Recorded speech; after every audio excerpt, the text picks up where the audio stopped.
Now that I've attempted grabbing every star bit with the first Mario Galaxy, it's only appropriate that I do the same with its sequel. The rules will be pretty much the same. The only star bits that don't count are those that spawn infinitely, which include those that fall from the sky and now the ones on the menu's hub world. Some enemies require a rainbow star or Yoshi to get their star bits, but I'll only need to destroy them if I'm presented with that power-up or Yoshi. Like last time, I only need to get the bare minimum of stars to win, which is 70 this time. So with all that said, let's soar into it. In Sky Station Galaxy, I learned that the Puffy Goombas produce 1 star bit when you spin attack them. This is significant because in Mario Galaxy 1, they would produce 1 coin instead. I'm not sure why they changed that. And speaking of Goombas, these were scary to go for since they could easily fall off if you hit them the wrong way, but with patience it wasn't that bad. Unlike the Comet Observatory, Starship Mario does have some star bits that float around, but these ones don't matter of course because they infinitely respawn. But back to Sky Station, I had never really looked around the outside of this fleet before, and while doing so I found a rainbow star. Plowing into the bullet bill, I found they had star bits, which actually worried me. With the stars, I managed to hit 5 bullet bills, but they were coming from different launchers, so I couldn't tell if the bits would spawn infinitely or not. And there was no way to test that because the rainbow star didn't respawn either. That is until I got to the end with this bullet bill and rubbery bulb. See, in Mario Galaxy 1, most enemies that came out of launchers could be destroyed 3 times and then star bits would stop coming out after that, therefore forcing me to get all their star bits. So after hitting this bullet bill a 4th time, no star bits were released. So that means I would have to get all the star bits from each one of these launchers, which is impossible on 1 rainbow star, so we're gonna have to skip this one. With Yoshi Star Galaxy, we now have access to Yoshi and can actually get star bits from the thorny flowers, which was an issue in Galaxy 1. Now I was worried about the star bits that come out of the volcano, but after checking my footage over, I was actually able to nab them all, even without a second controller for help. The rest of this star had a lot of flowers to eat, and while it was slow going, it was more than doable. Following that, the timing to get all these Goombas was very tight, so I really had to eat quickly before I teleported back to the main level. Taking another star launcher, the volcano blew up star bits again, but there was more to grab and I didn't even come close to grabbing them all the first time. So of course, I busted out the second controller and managed to get 26 star bits. This was my best score after dozens of attempts, and analyzing this in slow motion, I'm 99.9% sure I got them all, because like the other volcano, it was really hard to tell if I missed any, but it honestly didn't look like it. The rest of this level was a breeze, although I did have this epic death against King Lekatu. I hit the boss with a Spiny while also getting hit by a Spiny, and after the cutscene happened, Mario was sent careening down the black hole. That was painful to watch, but otherwise, this level was more than possible. I tackled Flip Swap Galaxy afterwards, and it was really easy. Something I learned in Spin Dig Galaxy is you must ground pound the diggers to get star bits out of them, as a simple jump only gets you a coin. Although strangely, ground pounding them during the boss also just gives you a coin, so I'm not sure what's up with that, but otherwise this star was easy. For the next star, I was a little worried about how to get this Goomba with a drill in my hand, but then I realized I could just let him smack me, so I dropped the drill, then spin attack his booty and he'd be set. Following that, my first obstacle was a bunch of Paragoombas that were tricky to spin attack. I got the first one and traveled all the way to the bottom only to realize there was no way to get the ones up top that I missed. So after restarting, I carefully smacked the Goombas one by one and got all their star bits. The crate star was easy because you just had to break them and they didn't contain bits for me to grab. Now that the secret star was out of the way, the normal one had a lot of hidden star bits, but it was still pretty easy.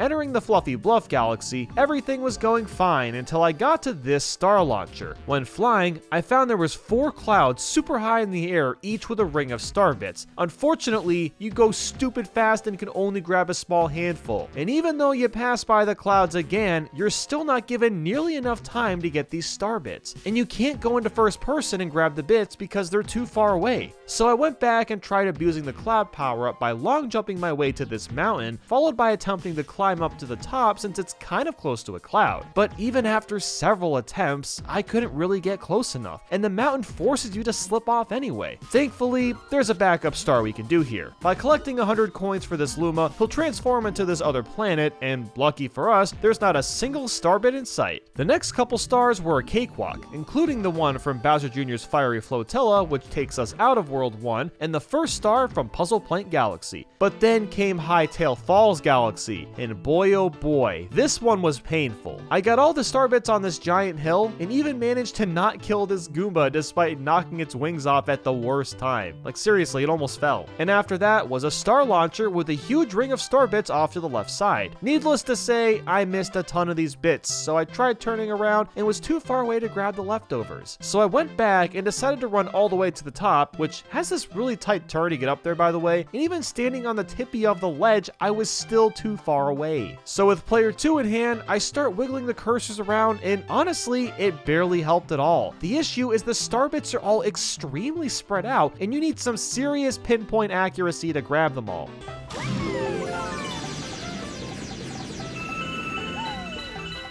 Wait, did I get them all? Okay, I guess I did. There's none in sight, and I'm really not sure how I pulled that off. But I digress. The rest of the level was simple. But I'm not done with the hard stars, and I say that unironically going into Boulder Bowl Galaxy. First off, the bowling pins are obnoxious since you can only hit them as Rock Mario, which in turn launches the pins way forward, making it very hard to grab their star bits. The only strategy I could find was to hit a few pins at a time, hope the star bit RNG was nice to me, and just do that until all the pins were gone. Also, Toad is a super soldier.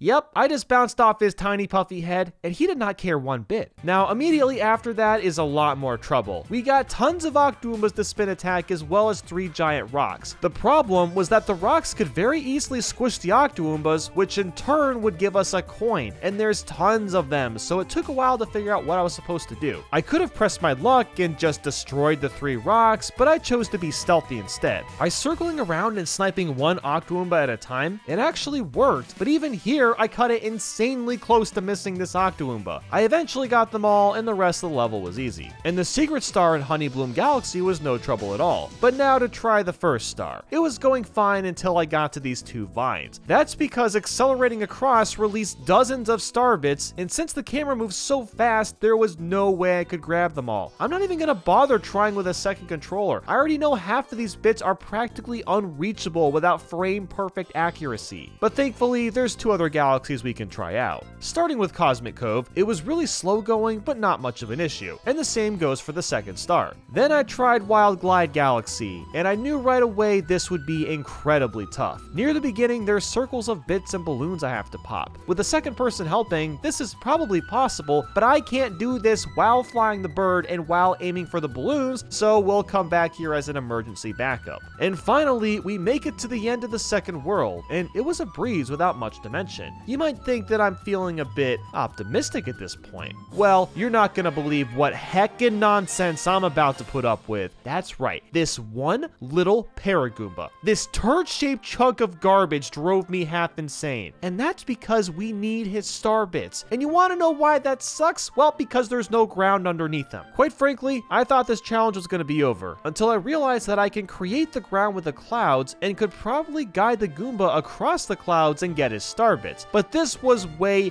easier said than done. Either I messed up the alignment of the clouds, I messed up landing on the plank, the Goomba hit me, or I hit the Goomba the wrong way. Nothing seemed to work right. But I knew that it was definitely possible. Everything just needed to connect.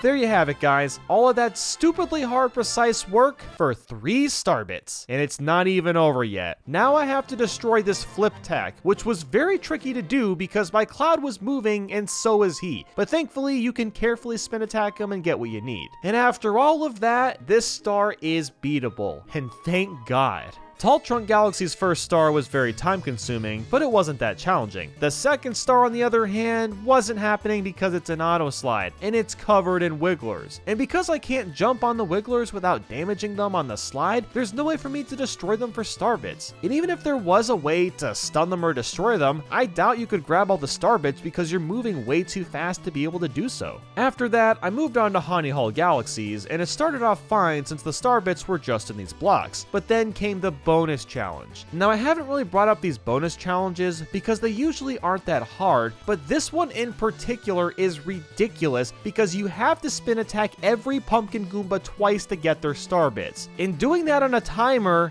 yeah, that's just not happening. So I moved on to Freezy Flight Galaxy. I was going for this box at the end, which was pretty scary because we could only rely on the snowball, and I was down to 1 health, which made things worse, but I quickly grabbed the bits and everything was fine. And the second star here was quite easy. Rolling Masterpiece Galaxy had its hard moments since star bits were everywhere, but some spots I was able to basically stay in place and grab them ahead of time. It wasn't too bad a level. So now I've run into a serious dilemma. I need 28 stars to move on, but only have 22. I didn't realize I'd need so many stars this early in the game, so I didn't go for some of the secret or comet stars. At this point, I'm gonna have to go back to previous galaxies several times throughout the rest of this challenge whenever I need backup stars, so keep that in mind. I first tried the Prankster Comet in Yoshi Star Galaxy, and there was no way I'd have enough time to get the Spinies and all the star bits. I just can't move fast enough to do both of these things under the insanely strict time limit. But after that, I had a long streak of easy stars, which include the Secret Star in Puzzle Plank Galaxy, the Secret Star in Hightail Falls, and the Prankster Comet in Spin Dig, Cloudy Court, and Puzzle Plank Galaxy. And finally, Flip Swap's Prankster Comet had 0 star bits and was able to get the star. So out of sheer dumb luck, that nabbed us the 28th star, and possible Prankster Comets also stopped spawning right after this one. So we literally just barely got enough to move on.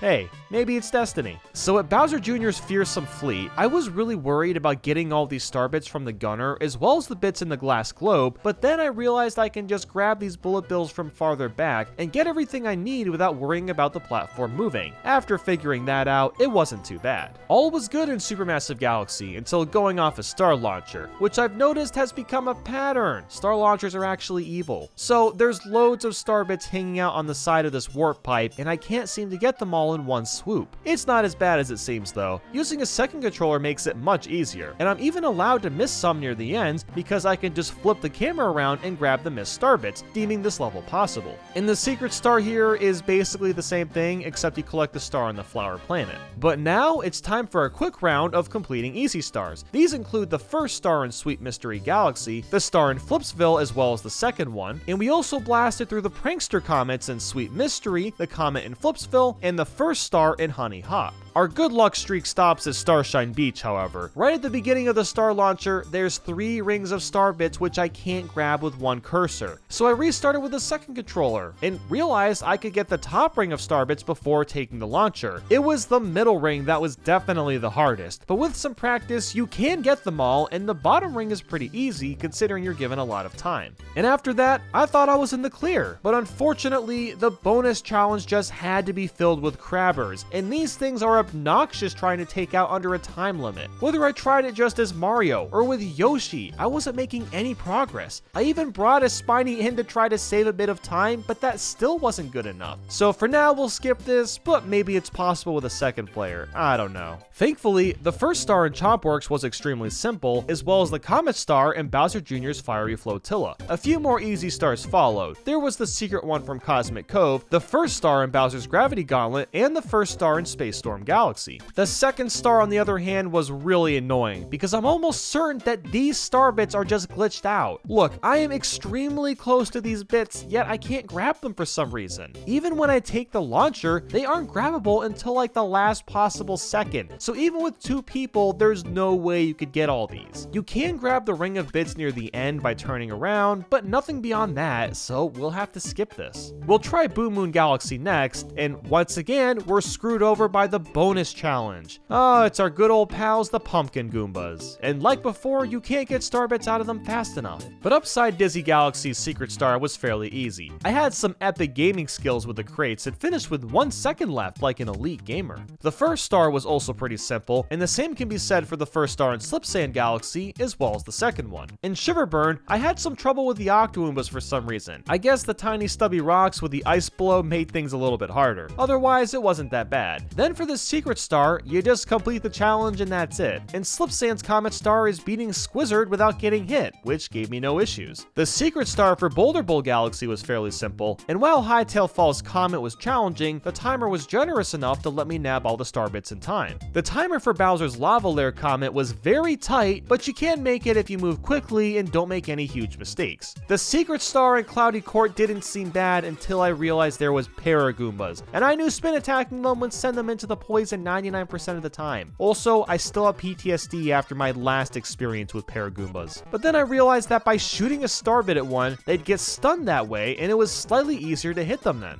It still required precise aiming on my end, but at least it wasn't that bad, and I could get all the bits with this method. Freezy Flake's secret star was very simple, and just like that, we can move on to... No. I have 54 stars, and I only need 1 more. And I've already exhausted all the possible prankster comets as well as regular stars. Well, the only thing left to do is to hit up my pal Tetrabit Gaming and try to get that star in Wild Glide Galaxy. Our plan was for Tetra to grab the star bits in the background, and I would just focus on the balloons. And by some stroke of a miracle, this worked exactly as I was hoping it would. We nabbed ourselves a star, and the path was finally open. And that was when I realized I could have just done this easy star in Chopworks Galaxy. Oops. I appreciate the help anyway, Tetra. I'm glad I got this one too for good measure. So we moved on to Bowser Jr.'s Boom Bunker, and it was super easy, which opened a new world and gave us more options for stars. Melty Monster Galaxy's first star was another simple one, and Flashblight Galaxy's first star was no trouble either. But my god, the first star in Slimy Spring is by far the longest, dullest, and most boring star of all the challenges I have ever done. You see these stoodles and urchins? They all have star bits. So what that means is I have to shine a light or spin attack the stoodles and throw a shell one by one at each urchin. The problem, of course, is we're underwater and we run out of air pretty quickly. Now, we are lucky to have this pocket of air, but it takes like 20 seconds to get to. So I have to very slowly and very carefully swim back and forth to knock out a few enemies, go back for air, and do this till they're gone. But you know, honestly, it didn't seem that bad at first. I didn't mind it that much. But then I got halfway through the stage only to find even more of these enemies. Now, thankfully, there is another pocket of air, but it's even farther away, which means I can only destroy 1 or 2 of these enemies at a time. Swimming back and forth for this part alone took over 20 minutes, and I had to do this without wasting too much time or I'd run out of air and risk dying. It is possible to get all the star bits, but holy crap, this was boring. So after all of that, I finally took the freaking star launcher, and lo and behold, a freaking Paragoomba was my next obstacle. Now, of course, I couldn't just spin attack the Goomba in the air because, oh, that would be too easy. He explodes on impact when hitting the water. Of course he does. So what I had to do was meticulously shoot him with a star bit, predict which direction he'd go, and spin attack at the perfect time so I could hit him on the way down and get his star bits. At this point, I'm completely mentally drained and just fed up, as I'm sure you can imagine. But no, I'm not done yet with this 1 star because there's even more urchins at the end of the level. So I go to this pocket of air, destroy 2 urchins, and repeat this over and over. I am so glad that this star is possible after all of that, but holy crap, my brain was completely numb after that experience. But finally moving on to Clockwork Ruins. This star wasn't too bad, but the pumpkin Goombas were kind of a nightmare, especially in this section where the ground was falling apart. I had to precisely knock them into walls so they'd avoid falling down into a gap. At this point, I needed 9 more stars to unlock the final boss, and after seeing how challenging this game has been so far, I wasn't expecting to complete the secret star in Clockwork Ruins, the first star and the second star in Throwback, the comet in Clockwork Ruins, the first and second star in Battle Belt, the comet star in Gravity Gauntlet, Fearsome Fleet, and Battle Belt like it was nothing. Holy crap, we just blasted through all 9 stars and got enough for the grand finale, Bowser's Galaxy Generator.